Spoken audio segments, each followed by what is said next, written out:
తరపు నుంచి మీకు ఏమైనా ఇబ్బందులు ఉన్నాయి, లేదంటే నాయకులు తీరు నచ్చలా, అధికారులు తీరుతెన్నులు నచ్చలా, మీరు మొహమాటం లేకుండా చెప్పండి. నన్ను ఎన్నోసార్లు తిడతారు కదా, సరిగ్గా చేయలేదు, నేను భరిస్తాను. ఎందుకు భరిస్తానంటే నేను పని చేయడానికి ఒప్పుకున్నా. ఒకసారి లేనప్పుడు, కుదరినప్పుడు కూడా నేను చెప్తాను మీకు. ఇది డెమోక్రసీ. ఇది ప్రజాస్వామ్యంలో మనం ఏం చేయగలం, ఒకరికొకరు మాట్లాడుకోవాలి. ప్రభుత్వాన్ని నడిపే వ్యక్తులు వాళ్ళ సమస్యలు తెలుసుకోవాలి. మీ సమస్యలు విన్నప్పుడు కూడా మేము ఎంత అసాధ్యాలు కూడా మేము చెప్తాను మీకు. అందుకనే కొన్నిసార్లు వెంటనే రోడ్డు వేసామంటే వెంటనే రోడ్డు వేయడానికి టెండర్ పిలవడానికి 45 రోజులు పడుద్ది. అందుకే నేను చెప్పాను ముందస్తుగా కొన్ని రోడ్లు ఏమేమి చేయగలరో చేసేయాలంటే ఇలా మనకి ఆగమేఘాల మీద చేస్తున్నాం అది. అందుకని మీ సహాయ సహకారాలు కావాలి. ఇందాక అడిగి ఒక్కొక్కరితో మాట్లాడుతున్నాం. మాకు ఇక్కడ జూనియర్ కాలేజ్ లేదు, ఇన్ని మండలాలు కలిపి ఇన్ని జూనియర్ కాలేజ్ లేదు మా మండలం కంటే. 16 ఎకరాల స్థలం ఇచ్చారు అంటే వెంటనే చెప్పాను జూనియర్ కాలేజ్ కావాలంటే మన నిధులు మాట్లాడదాం, జూనియర్ కాలేజ్ కూడా ఏర్పాటు చేద్దాం దీనికి. ఇవి నేను రాజకీయాల్లోకి రాకముందు నేను నేర్చుకుంది ఏంటంటే ప్రజల దగ్గరికి వెళ్ళినప్పుడు సమస్యకు పరిష్కారాలు దొరుకుతాయి. అందుకే నేను ఎప్పుడు మీతో మమేకం అవడానికి సిద్ధమవుతాను. నేను కోరుకునేదల్లా ఈ సభాముఖంగా మీరు నా మీద పడకుండా కనుక నన్ను ఇంటరాక్ట్ అయితే నేను ఇంకా ఎక్కువ పని చేస్తాను. ఎందుకంటే మీరు సినిమాలో చెప్తారు ఓజీ అంటారు, అరుస్తూ ఉంటారు కదా.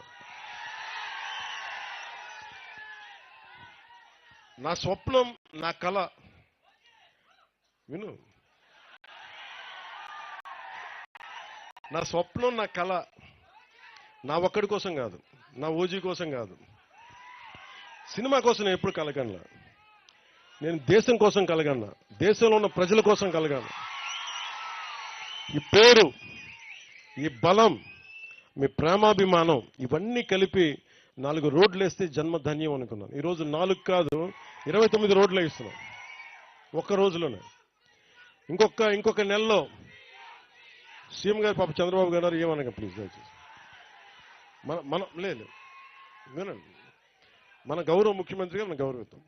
నేను డిప్యూటీ సీఎం గారు నన్ను గౌరవించారు కదా, సంతోషం. ప్లీజ్ ఏమవుతాయంటే వేదిక పైన నాయకులు ఉన్నారు, వాళ్ళకి ఇబ్బంది పడకూడదు కదా, మీ దగ్గర నడిపించారంటారు కదా, నన్ను తిడతారు మళ్ళీ. ముఖ్యమంత్రి ఎవరని కాదు, ఎవరు బాగా పనిచేశారని. ముఖ్యమంత్రి గారు ఆయన అనుభవం చాలా కీలకం, చాలా కీలకం. ఈరోజు 40 కోట్లు కావాలి మన గిరిజన గ్రామాలకంటేనే వెంటనే ఆయన ఒక అరగంట మొత్తం అందరిని పిలిచి మాట్లాడారు. ఇవ్వగలమా అంటే వెంటనే ఇచ్చేద్దాం, వెంటనే చేశాం. సో అందుకని మనస్ఫూర్తిగా ఆయన మరోమారు మీ అందరి తరపున కూడా ఇంకోసారి ఆయనకు ధన్యవాదాలు తెలుపుతాం. ఇక డబ్బు లేకపోతే నాలాంటోడు ఎన్ని పాదయాత్రలు చేసినా ప్రయోజనం లేదు. సో మనసు ఉండాలి, దానికి బుద్ధి ఉండాలి.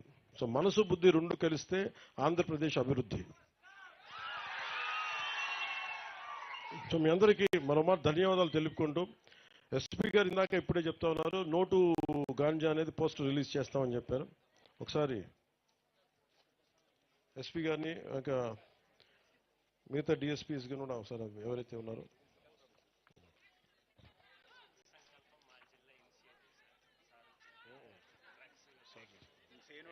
క్యాంపెయిన్ చేస్తున్నాం సార్. యాక్చువల్లీ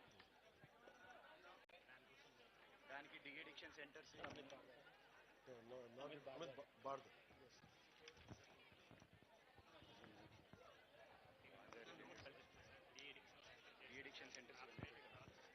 ముందుగా అంటే గాంజా రాష్ట్రం అంతా ఇబ్బంది అయిపోయింది.